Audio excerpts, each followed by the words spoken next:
Hello and welcome to this video. On this video I'm going to be ranking the drummers of Frank Zappa. That seems quite an arrogant thing to do. The drum chair in the Frank Zappa band was perhaps the most demanding drum chair in the history of rock and roll, or even the history of jazz, rock, prog, maybe in the history of music. So the drummers of Frank Zappa are legendary. Zappa started out as a drummer, and a lot of the difficulty that was contained within the charts that he wrote was the rhythmical complexity of some of the melodies. He would use multiple time signatures, but even rarer in modern music, he used the tuplet, and this is where you inflict inside one amount of beats. So if you've got 4 beats here, Zappa would be maybe putting 5 beats or 6 beats, or in certain cases 13 beats into that same space. He would often write specifically for the drum kit. He would have a large drum kit with extra percussion, and he would write for specific parts to be played. So a drummer would have to read multiple lines. I can read drum music. I'm average at it. There is no way I could have read anywhere near the level that Zappa would have required for his bands, and that is quite a humbling thought. How did Zappa find the drummers for his band? Well, as time went on, and the more he found great drummers that could do what he wanted to do, they all set a standard. And towards the latter part of his career, he was holding cattle call auditions over days. And these auditions have now become legendary. And on the internet, there's all sorts of interviews with various drummers that describe these auditions. And I have listened to them all. And this video is really based upon those stories. For me, when I think of Frank Zappa, I break Frank Zappa up into certain bands, which signifies certain eras. And the musicians I break them up into is the drummers, or usually the drummers.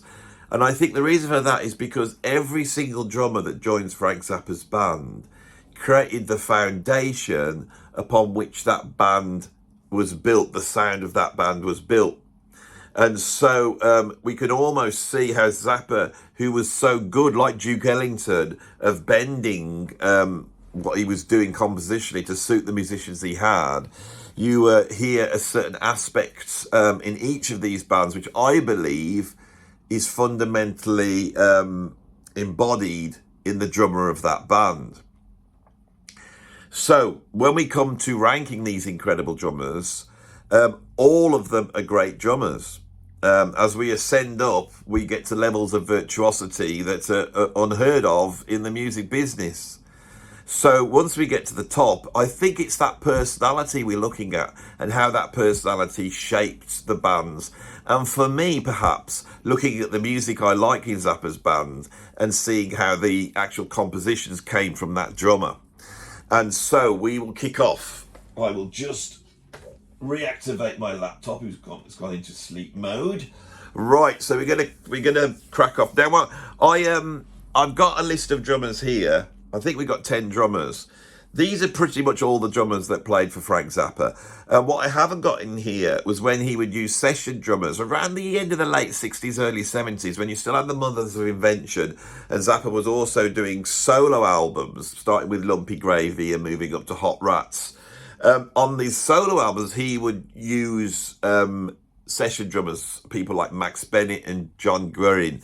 These are incredible drummers. And if we think of that fill on the beginning of Peaches and Regalia that brings the track in, which I think is Max Bennett, I might be wrong.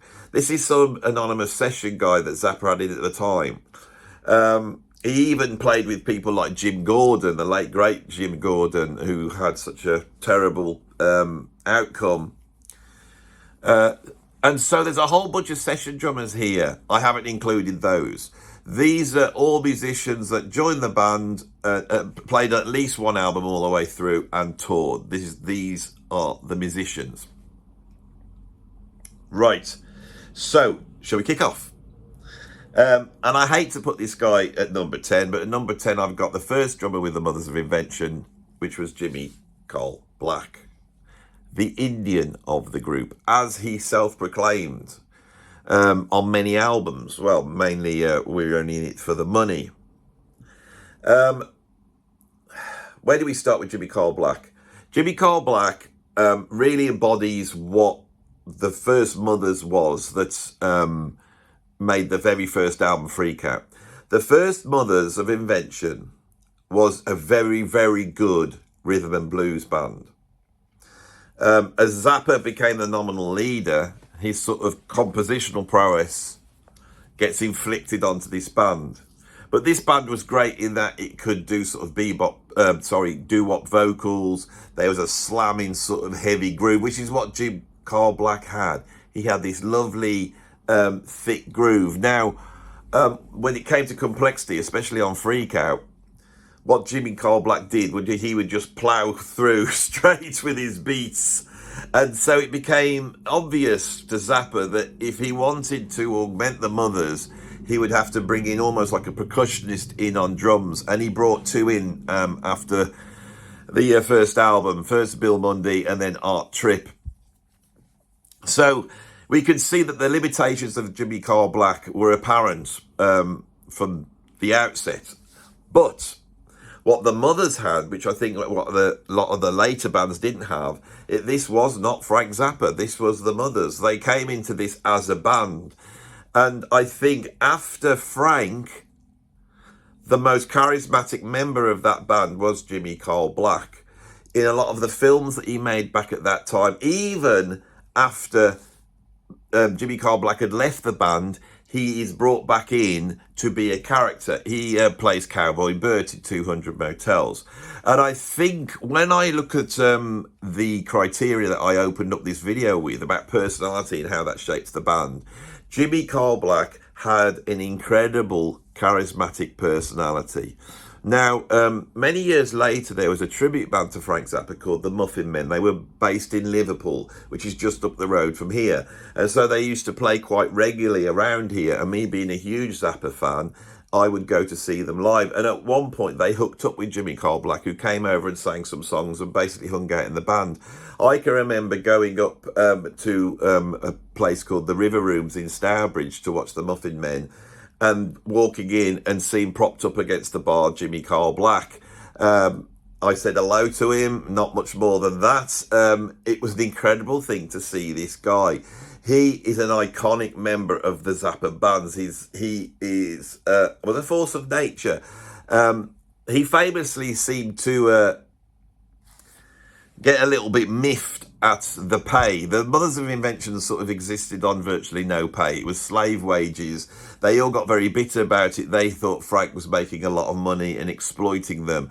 And this will be a perennial sort of story that emerges as we go through this, of musicians coming in, working in the band, and then asking for more money, and then getting kicked out by Frank. And I think I will try to explain this as we go, but I'm definitely on Frank's side when it comes to this one. So that's who I've got. Number 10 is Jimmy Cole Black.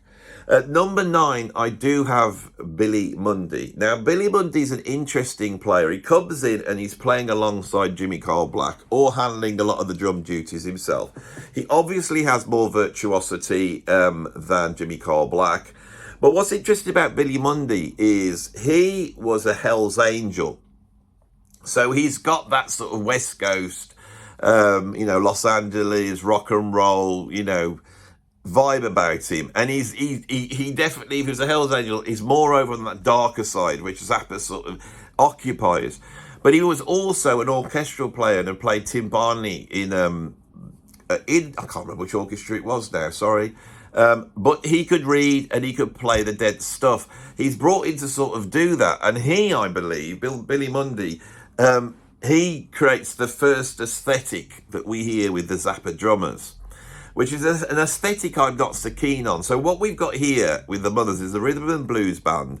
They're interested in jazz improvisation, but they're erring more on the side of Ornette Coleman, Eric Dolphy. It's very spiky. It's very angular. It's very precise. And you hear it is like modern classical orchestral percussion playing. That is how the drummers slowly start to sound throughout the late 60s. Billy Mundi is probably the drummer that comes in, and Billy Mundi must have been a breath of fresh air for Frank to be able to actually write stuff of that sort of complexity. But I don't think he had the sort of virtuosity required by Frank. But it seems that once he was in the band, as I said, some manager came along and they promised him a ton of money and in a supergroup that was going to be called, I think, Rhinoceros. And he jumped ship to do that. And the famous story is once he was doing Rhinoceros, they were so hungry that they would stand in the shower, basically, with their mouths open, drinking the hot water to try and quell the hunger. What Billy Mundi went on to do, I can't tell you very much about that. He is possibly the least memorable drummer of this list, but I put him higher than Jimmy Carl Black. Maybe he should have been number 10. Let's make him joint number 10. That's how I'm going to do it then. So, moving to number 8, I had the drummer that was then brought in after Billy Mundi, who was Art Tripp. Again, Art Tripp was an orchestral percussionist, but this time he was a full-out orchestral percussionist. He could play kit. He is a very virtuoso drummer. He wasn't just playing orchestral percussion. He was playing orchestral percussion with people like John Cage. This is the first guy that is able to operate, I think, at the level that Frank wants. But what we have here is that aesthetic of the sort of very, that real sort of Zappa-esque mathematical feel. Art Tripp, I think he left, and I think he went on and played with Beefheart, which is interesting for him to have gone that route, which showed that his drumming was perhaps more erring on the sort of freer side. There's a certain aesthetic with the drummers that I want to try and identify here, that I think the early mothers have this very sort of very metronomic, very cold percussion style. This goes all the way up until we get Hot Rats. Hot Rats changes things, and they're session drummers. And those session drummers are able to play the virtuosity required to play Zappa'S charts. But these session drummers also have a certain type of feel, possibly because these were the drummers that were providing the feel on so many of the big hits of the time. It's funny how for these first 4, I'm sort of going in order. So just to finish off with Art Tripp, if you want to know what he's doing now, and I think he's in his late 70s now, but I believe he eventually left the music business and became a chiropractor, I think. And that seems quite... because Art Tripp, when I think of his name, I hear that sound. I hear the sound of the marimba and the glockenspiel and the xylophone, and it has that bone-rattling sound, so I like the fact that he became a chiropractor. So... an incredible player, absolutely incredible player. There's some great interviews out there with him where he really goes through his time with Zappa. Right, so around this time, the mothers end up jamming at a festival in Europe somewhere, and Zappa ends up jamming with a British drummer called Aynsley Dunbar. Now, Aynsley Dunbar is one of the great British rock drummers that never quite became a household name. So we will champion the likes of John Bonham and Ginger Baker. We will champion the likes of Ian Pace. All these rock drummers that sort of come out of the British rock sound, that big fat sound and that sort of virtuosity that came out of sort of the big band drummers. And we miss out on a couple of drummers that emerged, actually before people like John Bonham at the same time as Ginger Baker, who I think were much greater drummers. One of those would be John Heisman, who was playing with Graham Bond. Over in John Mayall's group, we had Aynsley Dunbar. And Aynsley Dunbar was an incredibly virtuoso drummer in the rock drum style. He, after playing in John Mayall, he auditioned for Frank Zappa's band. He auditioned for Jimi Hendrix's band. And he lost out to Mitch Mitchell, another one of the greatest British drummers. And although Mitch Mitchell played with Jimi Hendrix, he just not as does not seem to get the credit that people like Bonham get, and I don't understand why, because he was so incredible. So was Aynsley Dunbar. Aynsley Dunbar then went on to form another supergroup, not Rhinoceros, I think it was Blue Whale. That was the name of the animal they decided for that supergroup, and that wasn't much of a success.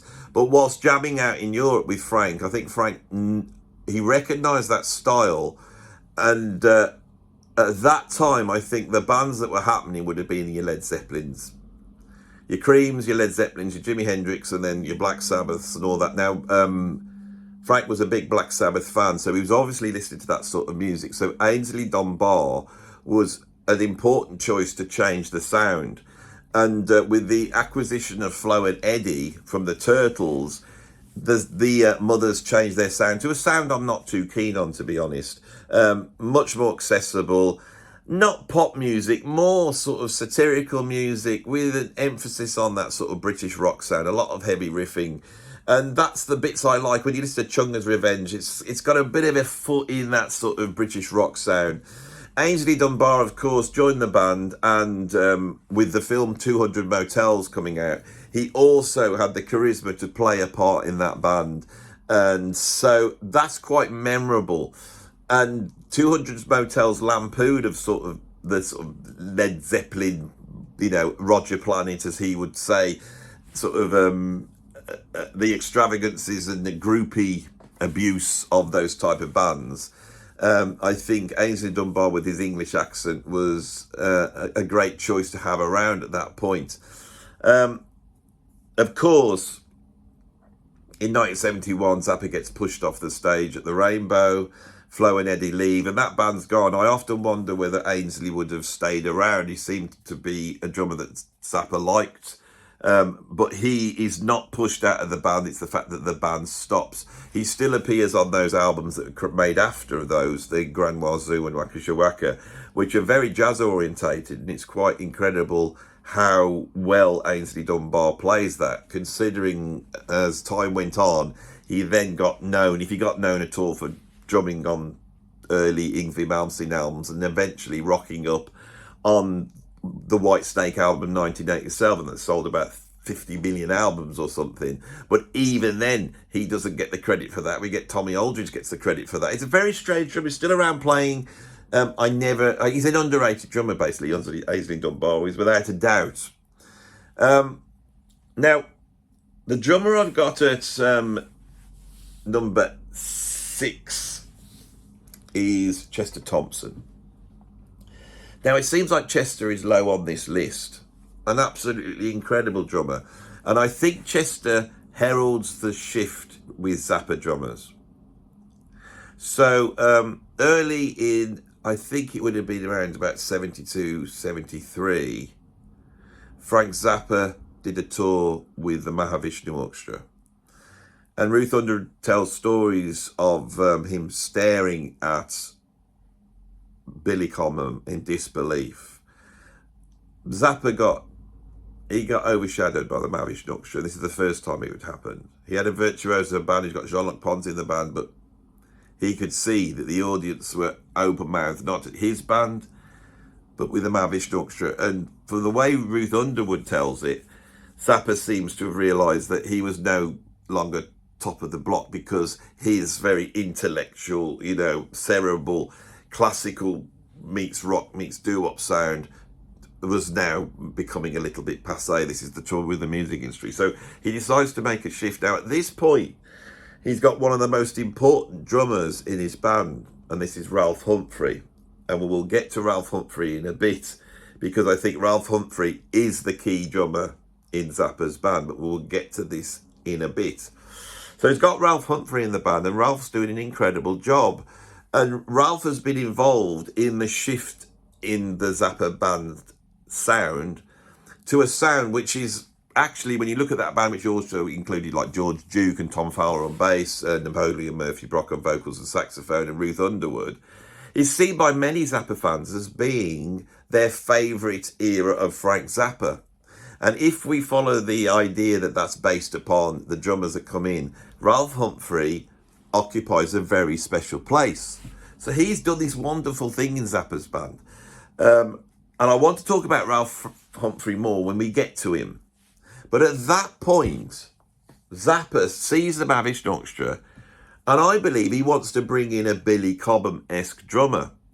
Now, the amount of drummers on the planet that could read stuff like Ralph Humphrey, play everything from modern classical music through to doo-wop to jazz to, they were few and far between. But then to find one that sounded like Billy Cobham was very rare. So his solution was to go out there and get a sort of rhythm and blues stroke jazz bass player with a lot of tom-toms, playing with that sort of thing, with those sort of feels, and bring them in and place them next to Ralph Humphrey and then let them fight it out. Now, Ralph Humphrey was an incredible drummer, and I never quite got this. It does produce one of the greatest live albums ever made, which is the Roxy and Elsewhere.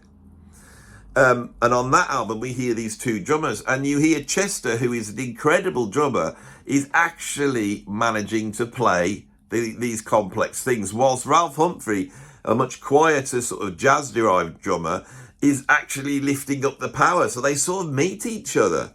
I can remember listening to the Roxy and Elsewhere, especially, Don't You Ever Wash That Thing, which goes into a double drum solo, and thinking how close they sounded, and wondered why Frank Zappa had done this. And to this day, I'm not too sure. I think it was he thought this was the way to go, but when he got in there, it didn't quite work. It's seen as a great success because that album is a great success, but I could tell that there is a tension between Ralph and Chester Thompson. Now, another thing that comes out through all of this, when you start to look at the Zappa drummers, is these drummers that were able to sight read and play every sort of style of music were perfect for the session world. They were located on the West Coast, if they were near Zappa's band, where all the session work was.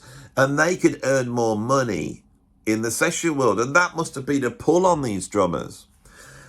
So Ralph Humphrey, at that time, who'd been touring a lot, decides to jump ship, and Chester then is left as the only drummer. And I think he's had time to get his chops up so he can play the complexity of this stuff.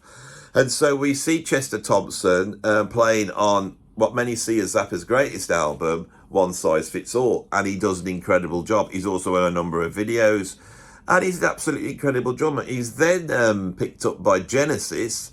Obviously, the guys being fans of Frank Zappa and Phil Collins knowing he's drummer, and he becomes the live drummer for Genesis with, and the weird thing is that in between this, Chester Thompson then gets pulled into Weather Report, who are also having two drummer issues because they've also got Alex Acuna. Chester Thompson is playing alongside Alphonso Johnson in Weather Report, and they've got a rapport. But when they bring Jacko in, Jacko's got a rapport with Alex Acuna. So now Chester Thompson is in the same boat as Ralph Humphrey and ends up leaving Weather Report. He's now had the two greatest drum gigs in the history of mankind, except for the Mavish Orchestra, perhaps. Then he jumps into the band with Genesis to play double drums with Phil Collins. Now, we know what that is. It's because the Roxy and Elsewhere had such an impact on musicians. And when you think of double drum albums, that's the album for drummers. And it sort of tarred Chester with that brush. And once he got the gig with Genesis, which was very well paid, and he could have a family and, and all that type of thing, he then toddles along for the next few decades, not really getting the credit that he should have got. An absolutely incredible drummer. I wonder what would have happened if he'd stayed the course and stayed with Zappa, because he seems more than able to have done everything that Zappa wants. So, a very interesting drummer. For someone who was in the band for relatively a short time, he has a great impact on Zappa's music. And I think his sort of funkier Billy Cobham-esque sound and that jazz background that he had is really key in laying the foundations of what we see when we look at a Zappa band live, or what we perceive that type of drummer to be, the sort of top of the tree Frank Zappa drummer. In other words, they're really setting the benchmark that the drummer's going to have to come in and be measured against. Above Chester Thompson at number 5, I've got a drummer that I wanted to place higher. And I am going to talk a lot about this drummer because I want this video to be different to a lot of the other videos, obviously. And I want to tell you some stuff that you might not know. At number 5, I've got the incredible drummer that is David Logeman. Now, you'll probably go, what, David Logeman? I thought I knew my Zappa drummers. Who's David Logeman? David Logeman is the drummer that plays on You Are What You Is. Right? So let's fast track now to the early 80s. Frank Zappa has been out there throughout the 70s, pushing his sort of modern classical funky jazz fusion over the top music, and he's still very successful at it. He is lampooning the punk and new wave bands that are coming out, but usually when Zappa lampoons something and criticises it, often you know that he's checking it out. As he comes into 1980, the drummer he's got is one of the greatest drummers that's ever lived in the history of drumming, which is Vinnie Colaiuta. Vinnie Colaiuta is unsurpassable as a drummer. But Vinnie is aware of this. And so he goes and asks Frank for more money. And even though he had such a profound effect on Zappa's music, Zappa still was not going to get pushed around by his drummer. So he is sacked. And the aforementioned cattle call auditions start up. And the whole host of drummers step up to the mark. Now, at this point in 1980, Vinnie Colaiuta has come in and not only played some of the greatest drumming in the Zappa band, he's really played drumming that will go down in history as being the greatest drumming in the history of drumming. And I believe this completely. I was absolutely, as far as I'm concerned, his drumming on Joe's Garage and his drumming on Shut Up and Play Guitar, it's in the top drumming in history, right? So this climb to find musicians that can play his music, Zappa has found the platonic drummer in Vinnie, and now he's not got Vinnie, and he's going into the 1980s. And the sound is tightening up, and that sort of extravagance is not as fashionable. There's a much tighter sound going on, a new wave sound going on. And so this audition process starts up, and apparently this is the one audition process that is not spoken of. We've heard about Bozzio's audition process, we've heard about Vinnie's audition process, we've heard about Chad Wackerman's audition process, and these things are so famous. You can go on Drumeo, and there'll be a whole video on Drumeo where Chad Wackerman is just telling you about his audition. Dave Logeman's audition, I believe, would have been the most challenging one. Now, Dave Logeman was playing on the fusion scene at that time. Not that well known, but he was doing a lot of session work, and he was technically a very incredible drummer. Every drummer that gets the offer to go into that process, that audition process, has to be a good drummer. He could do it all. But he played in a lot of rock bands. He was playing a Ludwig kit. He got Black Beauty snare drum. He'd got like concert toms like Phil Collins, tuned down low, this big rock sound. So he could replicate the rock sound. He gets pulled into an audition process that contained, amongst others, Mark Craney, one of the greatest drummers who played with Gino Vanelli. He played with Jethro Tull. Really one of my favourite drummers. His work on Brother to Brother is just unbelievable. Casey Sherrill, another drummer that had played with Gino Vanelli at that time, was also in the auditions, as was David Garibaldi. This was some heavyweight. And as Zappa went through, and I think the order was, the drummers come in, the first thing is, Cole, they're dropped into a jam, which is in a funny time signature. And with Mark Logeman, that was a time signature of 13/8. Now, you have to understand, back then, without the internet, there were many drummers walking around which were very good players who didn't have a clue what 13/8 was. But he knew that, so he got up and he passed that. The rest are all sacked off. And then the next thing, he came in and he was asked to play heavy rock, heavy metal, which he could do. Now, all the sort of session fusion players, I can imagine that sorted the men out from the boys. And it was only then that he was faced with the sight reading task, which was, of course, the black page. And after playing a few bars of it, Dave Logeman turned around to Frank and said, you know, I would have to work on this for a couple of days. He said, I can play it, but I would have to work on it for a couple of days. And then Frank said, no, you need to read this now to get the gig. And he says, well, I can't. And he apparently was going to lose the gig at that moment. And so he just reached across to the drum chart book, pulled out a random thing, dropped it on, and then just started to sight read it. And so Zappa said, okay, go and stand over there. And then apparently Zappa went over to Dave Logeman and said, Vinnie Colaiuta read that on the audition, but of course he didn't. What Vinnie never told Frank was on his audition that he'd already learnt the black page. But actually what happened on his audition, well, we'll get to that when we get to Vinnie, because obviously he'll be on the list. So I believe that David Logeman was one of the greatest drummers to come in to Zappa'S band, because he passed that audition process and he beat out those drummers. So this guy could do it all, and I believe he could do it all, but I think he had an absolutely unique sound because he was much more of a rock drummer. And when he comes in, he does a whole tour. We are now seeing releases coming out which are showing what an incredible drummer he was and is. I think there's a number of reasons why he didn't stay, but he stayed on good terms with Frank Zappa. He didn't fall out with Frank. Dave Logeman could have easily been the drummer for the whole of the 1980s, and that's an interesting thought. I as a kid, when I bought You Are What You Is, I was a bit miffed when I got it home and opened it up, because it didn't have Terry Bozzio on it, didn't have Vinnie Colaiuta on it, didn't even have Chad Wackerman. They were three of my favourite drummers.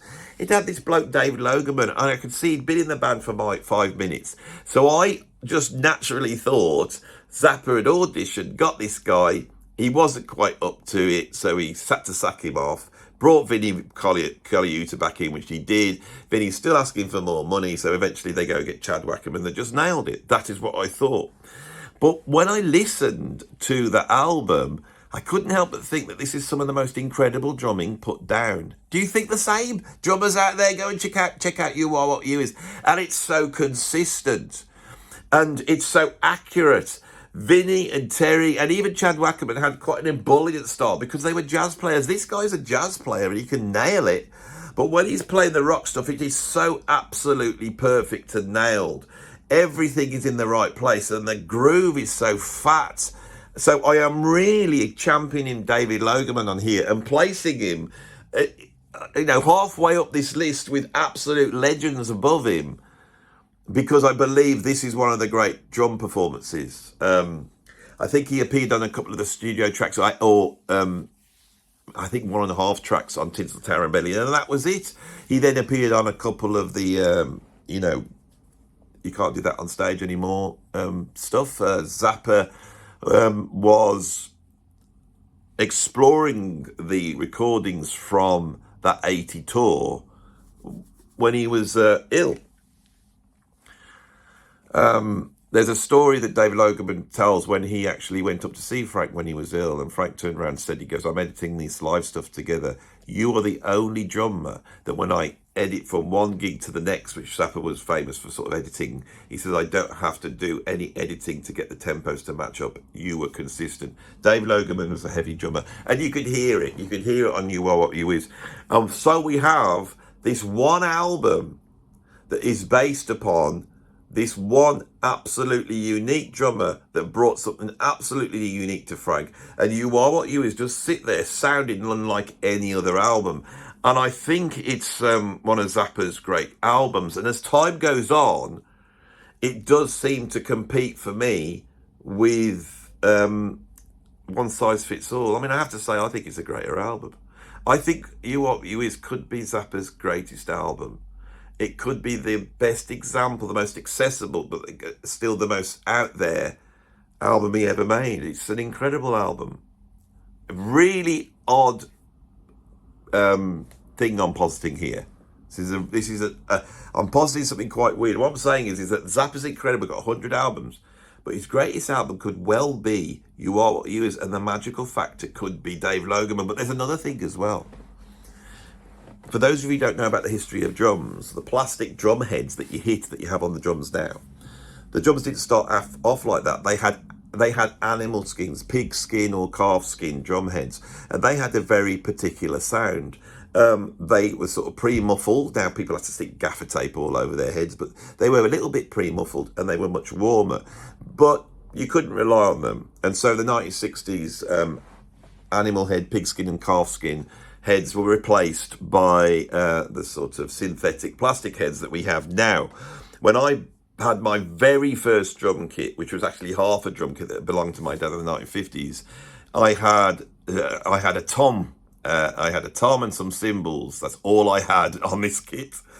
And the tom had, I think that was a pigskin drum head. That's what my dad said anyway. And so I remember how absolutely different this was to the drum heads I had later on. Remo brought out a thing called the fibre skin that was an emulation of that. But before that, they had a prototype, which was much more closer to that warm, thuddy calf skin sound. And at the time, Dave Logeman was endorsed to Remo, and he used a prototype on the whole of You Are What You Is. I've said this for the drummers because those fills that he does are so precise. He's got a couple of rotor toms there to give you that real high set, and then his actual toms themselves have such a colour and a sound. It's an incredible drum. I'm putting it out there now. It's an incredible drum performance. Now, why did he leave the band? I don't think Zappa was upset with him. He was, and he is a born-again Christian, very, very Christian man, and I think that may have been at odds with the Zappa band, although he seems to report that he felt that Zappa was actually much more spiritual than he made out. I think what happened with him was he was making more money before he joined Zappa's band doing session work. The fee for being in Zappa's band was $1,000 a week. That's an incredible amount, but it's for an incredible work. And that's a flat fee. And I think, and Dave Logeman tells a story. If you want to go over to the Zappa.com, you'll find there's an interview with Dave Logeman. That's where a lot of this stuff has come from. I found it absolutely fascinating. He tells a story of, seeing the size of the concerts in Europe, seeing 20,000 people walking in and being aware of how much money Zappa would be making. And thinking, well, why can't we have some of that? But not understanding, I think, that Zappa was so unique because he owned his own label, he owned his own studio, he paid for everything up front, if that was an orchestra or a choir or pressing these albums or whatever. And he had autonomy that allowed the musicians so much freedom, right? So for me, the $1,000 sounds a lot of money to me a week. But you have to remember, you're also getting an experience unlike anything else in the music business. I think Dave Logeman appreciated that and never felt like that. But there's a lot of time away from home, isn't there? And there's the chance of doing a lot less work for more money. And so after about 70 dates, he jumped ship, and Vinnie was brought back in, and then eventually they brought Chad Wackerman in. Now, I'm going to say something else that I think I didn't realise until just researching this now. There was a drummer in between Vinnie and Dave Logeman that was in the band for even shorter. And I think this bloke was called something Sinclair Otis or Itis, Sinclair something. And I've looked him up, and he's a very, very brilliant drummer again, jazz drummer. And he got the gig. He was there for about a week, and then he walked out for some reason. Now, it could be that he got the gig with Freddie Hubbard that he went on to do. That's a heavyweight gig as well. But this gives you an idea of the sort of drummers that are coming in and out. But there is a photograph of the band with this Sinclair guy on drums. You will say in the... I'm going to have to tell you what his name is, because I can't leave it like that. Let's have a go. Sinclair Lotz, his name is. I do apologise. Sinclair Lotz, not Sinclair Otis. The drummer Sinclair Lott. Was born into a musical family in Los Angeles. By high school, he had studied with premier teachers Forrest Clark, Mitchell Peters and Jim Keltner. In college, he was a student of the percussion guru John Bergamo, becoming a featured performer in his award-winning avant-garde percussion ensemble. Upon graduating, he performed with orchestras in Los Angeles, in concert halls, in clubs and festivals. Ultimately, working with Frank Zappa and touring and recording with jazz trumpet icon Freddie Hubbard. He's also played with Mose Allison, Big Joe Turner, Dorothy Donegan, Eric Gale, Bruce Foreman, Diane Reeves. You know, that is that other drummer. And I find this fascinating. So I'm sorry I don't carry that type of information in my head. As you know, what you see is what you get in my videos. Shall we move on then? That was a long time on him, wasn't it? And I'm going to spend a long time on the next guy. So at number 4, I've got Ralph Humphrey. A couple of years ago, I noticed that I was getting some nice comments about the channel. And I looked down and it said, Ralph Humphrey. And I inquired whether that was the legendary drummer that played with Frank Zappa and Don Ellis, and he said yes. And so I said, could you give us an email? And he did, and we started chatting. And I said, would you like to do an interview? He said yes, and I interviewed Ralph. And I knew that Ralph was a very, very important drummer. I knew that Ralph could sight read anything. I knew that Ralph could almost play anything and had a reputation in the session scene to be able to play anything. I'd grown up with listening to him on the Manhattan Transfer album, Extensions. So as that was one of the first albums I ever learnt the drums to, and Ralph Humphrey's drumming on that had amazed me. So I was into Ralph Humphrey from day one. Ralph Humphrey, as a very young man, had got the gig with Don Ellis. After Don Ellis's groundbreaking release, Electric Bath, which really is the album where you see jazz improvisation mixing with rock music. You see the bringing in of modal playing, Indian music, electronics, and most importantly, incredibly difficult time signatures. And the drummer that had come in on Electric Bath, what was his name? Was it Joe Bohannon or Steve Bohannon? Oh, it's happening again. The drummer Bohannon, that at 21 years old died in a car crash after putting that incredible drumming down with the Don Ellis band, was replaced by a very young Ralph Humphrey. So in 1969, Ralph Humphrey was learning his craft in the Don Ellis band. I believe this prepared him to be the only drummer that could handle Zappa'S band. And I have tried to explore the link between Don Ellis and Zappa, because Don Ellis is on Freak Out. They're in the same circle of musicians and they're pursuing very similar things musically.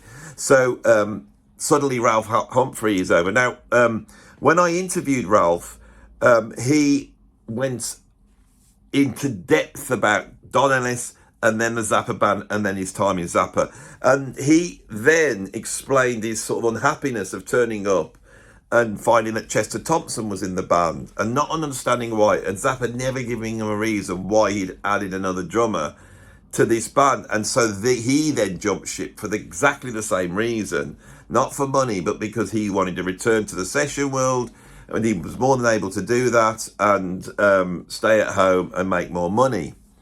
Now, what's fascinating is that I interviewed Ralph. I also brought in, I knew that this was going to be a historic interview, and I know that my interviews are what they are.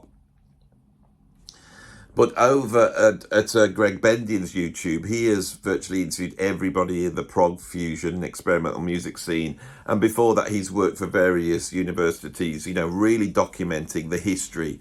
So I brought Greg Bendian in. We had a very difficult interview with Zoom stopping and starting.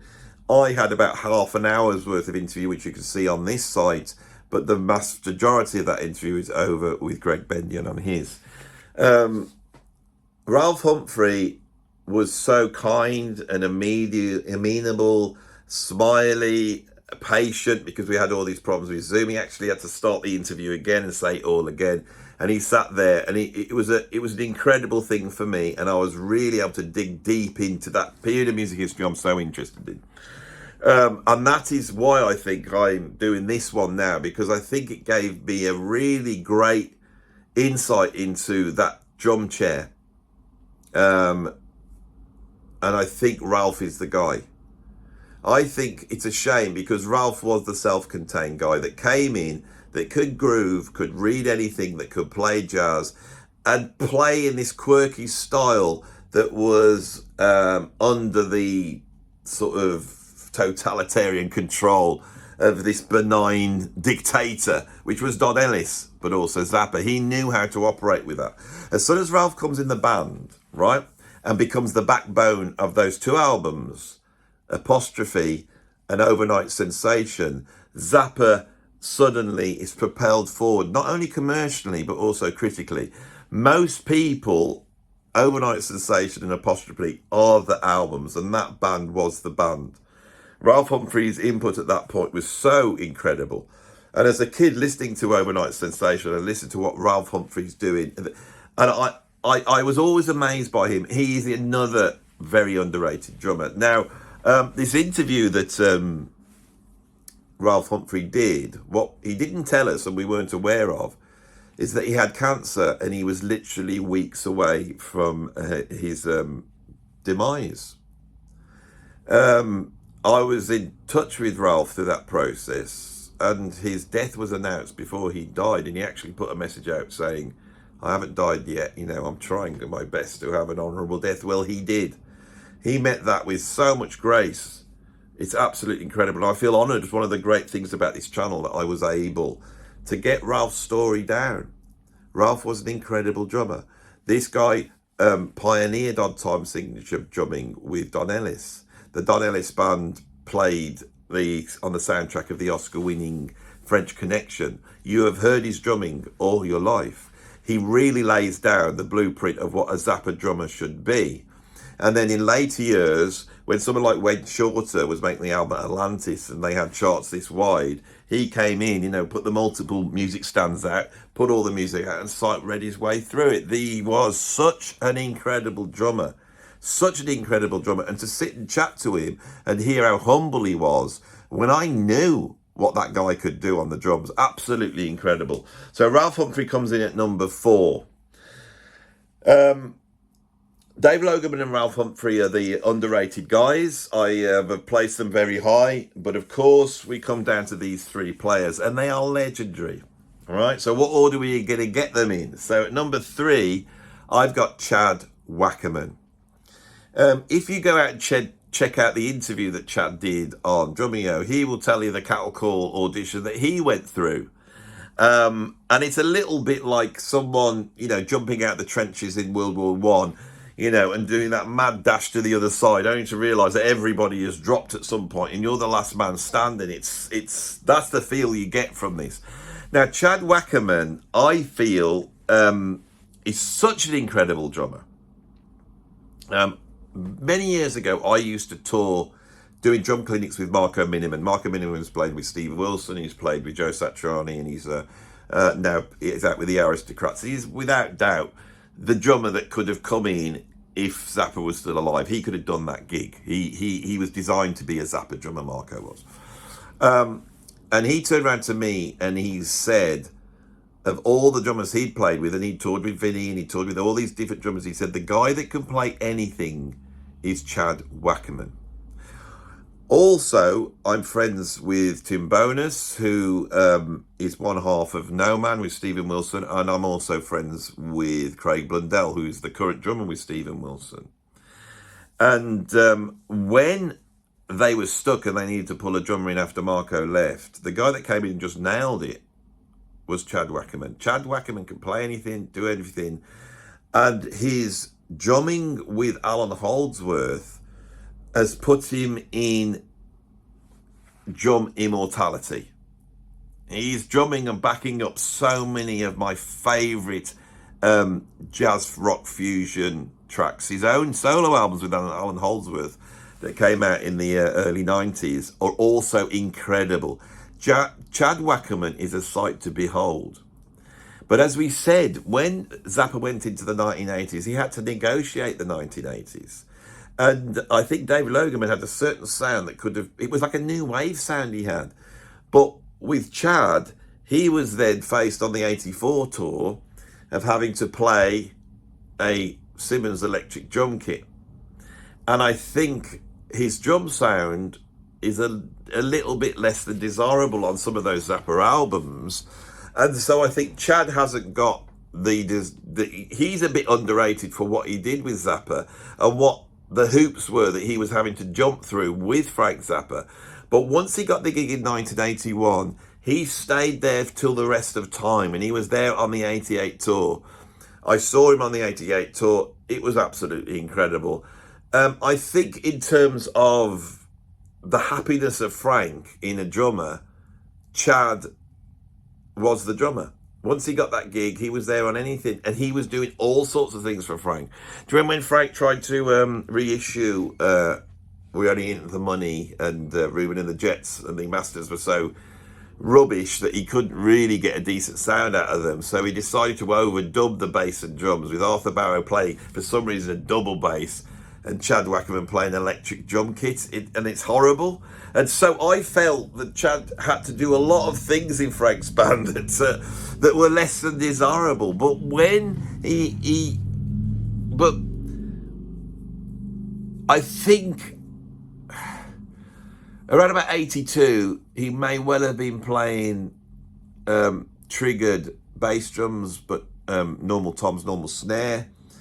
The drumming he does, especially for me on Ship to Lake to Save a Drowning Witch, Them or Us, Mothers with Prevention, Man from Utopia, those albums are absolutely incredible. Chad Wackerman has it just nailed and seems to be able to play absolutely anything. And I think he was able to navigate Zappa through the 1980s, which I don't think the likes of a Terry Bozzio or Vinnie Colaiuta could have done. So I have a lot of respect for Chad. I think Chad was one of those drummers that really sat into the background, right? And many of them are. Ralph Humphrey was like that. Chester wasn't so much. And Chester would crop up in the lyrics of the songs. I think Chester just had a presence on stage, you know, with his huge drum kit. Chad slips into the background. Vinnie doesn't. Terry Bozzio doesn't. Jimmy Carl Black doesn't. Aynsley Dunbar doesn't. So you can see there's a character thing going on here, which I think will hopefully explain the order that I've got them number 2 and number 1. So anyone who's aware of this will know that we only have 2 drummers left, Terry Bozzio and Vinnie Colaiuta. I believe that Vinnie Colaiuta is one of the greatest drummers that's ever lived, and I believe he is the greatest drummer alive at this moment in time. I think his skills go way beyond just his incredible technical ability on the drums. He has an almost Zen-like approach to drums, and he has a weird and counterintuitive approach to drums sometimes. He's just at home doing session work. You know, he drums on film soundtracks that you're not even aware of. But he has also created some of the most signature drum playing in history, and some signature drum beats. You know, his drum part on 7 Days by Sting has become a grade 8 exam piece here in the UK. This is a hell of a drummer. But I've got him at number 2 and I've got Terry at number 1. And I'm going to explain why. When Vinnie comes in, his audition process is famous. And why is it famous? Because most drummers were struggling at this time. Vinnie walks into this cattle call audition. So you got to imagine what we're talking about. These auditions that Frank held to find the drummers would basically be, there'd be a big rehearsal room. The whole band is on stage. There is a drum kit on stage. It's got 2 bass drums, toms, rotor toms, syn drums on it. So it's this, you know, it's not, no one's going to be able to play it easily. And it's a cattle call. So somebody gets up and Zappa will say, right, do this. It's usually they would have to start to play some odd time signature. And most of the drummers would fail. And at this point, they would go next. If they passed that first one, then they were given a sight reading task, or they were asked to play loads of different styles, or they were asked to jam. And they would fall. And with Vinnie's audition, he steps forward And he's asked to play in 19, which he just destroys. Because at that point, there is no one in the world greater at playing on tom signatures, I believe, than Vinnie Colaiuta. He's the greatest guy in the world. So Zappa must be sat there thinking, well, that's the greatest guy in the world at playing on tom signatures. So they give him a piece to play, and they drop the black page in front of it. Now, he plays the black page, and Zappa goes, that's very impressive. And Vinnie actually turned around and said, well, I've learnt it already. And so Zappa thinks he's being clever, drops Pedro's Dowry, which is perhaps the hardest drum part to play that's ever been written. And he reads it. At that point, Zappa tells Vinnie to go and stand in the corner of the room. And then he walks over to him and very quickly, possibly because he wanted to keep this audition going, he says, I don't believe we're going to find anybody here that can cut you, but I have to see the rest of the drummers just out of politeness. But I doubt that anyone's going to walk in here that is any better than you. So Vinnie's gone down in history as the man who beat the Zappa audition. And that's the level he was. He's playing on Joe's Garage, especially on Keep It Greasy, is a touchstone. I can remember buying Joe's Garage. I'd already heard about Keep It Greasy. I'd heard about the time signature playing. I knew that it was in 19 and 21. And so I was very keen to hear this. And I'd grown up listening to Billy Cobb and the Mavish Orchestra. I was quite comfortable with 1916. There was no thing for me. I wasn't going, wow. And I can remember dropping Keep It Greasy, and then it goes into the guitar solo. And hearing Vinnie and just feeling like this guy he'd broken the time signature. He was completely free within that time signature. The way he was dividing the time signature up was not divisive. It was different. It was a huge shift for me, and I realised what he had was a polyrhythmical approach. And then I became obsessed myself with polyrhythms, all because of Vinnie. When I heard Vinnie play, I was aware that with certain drummers, I was astonished because I knew what they were doing and it was so hard. With Vinnie, I had no idea what he was doing. His improvisational work on Shut Up and Play Your Guitar, for me, defines jazz fusion improvised accompaniment in the same way that Elvin redefined it and Tony Williams redefined it. He's in Zappa's band for a relatively short time. He has a massive impact and then he's gone. I think that I can remember reading an interview with Vinnie in the 1980s, and in the middle of the 1980s, he, after playing with Zappa, he went and joined Joni Mitchell's band.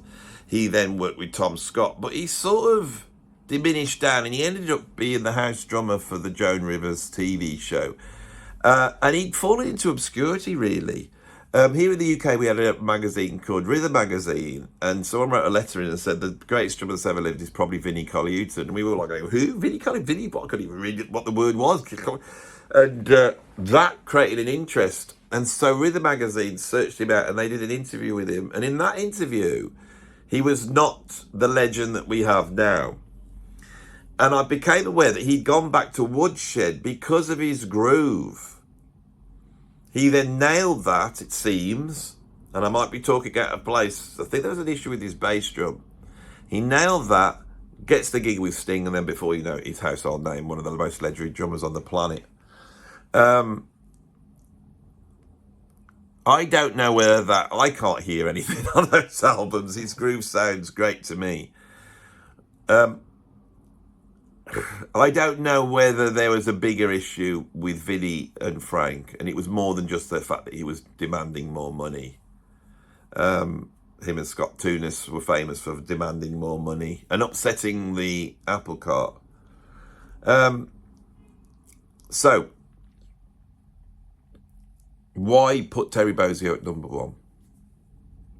Terry Bozzio is the drummer that has that sort of rock sound that Dave Logeman had. He had been a percussionist in, I believe, in the Chicago Symphony Orchestra. Or was that the one? Or Indianapolis? Not too sure. But he'd got an orchestral percussion background. He'd also got a heavy fusion background. Really, Terry Bozzio's style is based in Tony Williams. So Terry, you have sort of a heavy metal Tony Williams that can play orchestral percussion. That's what defines Terry's sound. The way he tunes his drums, which is like Dave Logeman, very low, very lumpy at that time. Now he's all into resonance, with these huge drum kits that he plays like orchestral pieces on. But back then he had an incredible sound. He was, I believe, the greatest double bass drum player in 1975 when he joins the band. And he pioneers this thing of having two China cymbals up on top and then playing from the snare out onto the China cymbals, sort of taking a Billy Cobham approach. And this is absolutely groundbreaking. It's a way of playing that I have emulated immensely. It's almost like it's my go-to prog drumming. It's my go-to fusion drumming. And the reason I love it is because there's an aspect of heavy metal in there. He joins Zappa'S band, and I think Zappa realises what he's got in Terry Bozzio. And so he sets about upping the ante, and he writes this piece, The Black Page. Now, loads of drummers have played the Black Page. I've played the easy one here on this channel. I don't know whether I could have the time or inclination to learn the hard one, where it's orchestrated. But back in 75, that seemed almost impossible. And to Terry, it seemed almost impossible. And Zappa coached him through this. He would give him parts of the Black Page to play. And then when Terry couldn't play, he'd give him another part to play. And then he would go, I can't play that one either. But he said when he went back to the Black Page, he could play. And he got it nailed. It's like he was the guy that defined this way of drumming. To this day, if you go onto YouTube, what's the hardest drum part? It will be the Black Page. Terry Bozzio did that. But also Terry Bozzio had one of the strongest personalities of any musician that has passed through the ranks. And even his girlfriend, Dale Bozzio, also was so strong charismatically that she also figures. So the Bozzio thing is so strong. When you listen to something like Thingfish, which was recorded after his departure, and it was recorded sort of something like, I imagine, 6 or 7 years after his departure, he is still brought back in to be Terry Bozzio, the character. In the 1980s, had been taken over by the Dave Weckls and the Omar Hakims of the jazz fusion world at that time. And then I discovered Terry Bozzio. His drumming style was so unique, and I can remember having a feeling listening to him. I thought, my God, this guy has got a sound. He's got a signature sound. I can tell who it is by his phrasing. I want that. It wasn't just that I wanted to be able to phrase in a way that was mine. I like the way that Terry phrased. I like the way he used space. I like the way that he moved around the drum kit, because I was fascinated by that. Terry Bozzio really is one of the most important drummers of the 20th century. If you get a room full of drummers who can play, you will find that they are all enthralled by Terry, and he doesn't go the normal route. Vinnie ended up playing a whole bunch of GRP albums, and you have to put up with pretty bland Fusac to hear what he's doing. Terry wasn't like that. He had more edge and he had more bite.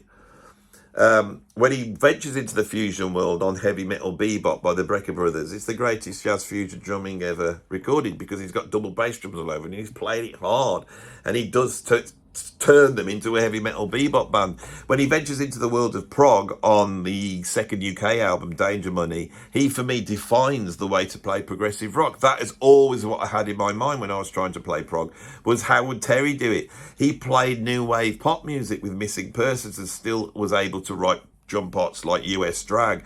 Terry Bozzio is one of the guys. He's played ambient music, avant-garde music. He's gone out doing sort of weird experimental jazz fusion with the Lonely Bears, incredible albums with Mick Karn and David Torn. And he has now settled in this world where he is exploring the drums themselves, taking his lead from Stravinsky and exploring the ostinato, something that's really influenced me. I would say, in terms of drummers, he is up there for me, the top 5 influences of all time. The drummers have influenced me more than any other drummers would be. Billy Cobham, Narada Michael Walden, Terry Bozzio, Steve Gadd. It would be those four. They don't need any others. That's that. It is those four, and maybe Stuart Copeland, and maybe John Bonham. 6. Terry Bozzio is just a signature drummer, and his imprint on Zappa'S music is just stamped indelibly, and that's why I've got him at number 1. Although Vinnie does give him a run for his money. Thank you for watching this video. If you liked it, put a like on it. If you want to see some more, subscribe. If you want to become a patron, you become a free or a paid member. If you want to financially reward me for my over an hour's work trying to get through this and give it the due that I think it deserves, there's a PayPal tip jar link down below. You could also become a member of this YouTube channel, and you get to see a whole bunch of exclusive content, and you can see my videos before they come out. Some of them, about 50% of the videos I put up for the members, the other 50% I put up as a premiere, because I know there's people who like to collect together in the premiere. So I am aware that that's less of a thing now on this channel. If it is a major thing, I will go back to premiering them all. I'm trying to put them up for the members and then make them premieres at the last minute with a lot of videos, so I am aware of that, if that is an issue. What else could you do? You could go to my Bandcamp and subscribe to my music. Now, that's completely a subscription model. There's 4 albums there that you can have a listen to just to see what my stuff's like, and if you like it, please subscribe. It's the cost of 1 album, and you will get an unlimited amount of music. And if your thing is just exploring the nether regions of bonkers music, please, you know, have a gander at my Bandcamp. I also have a Substack, which has got a whole bunch of interviews I've done with famous musicians, and some essays which are a lot more rigorous than the stuff we do here. That's about it. Thanks for watching. That was a long one, wasn't it? But just my videos are long. That's the way it is. Sorry. I've got a lot to say, I have.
soon.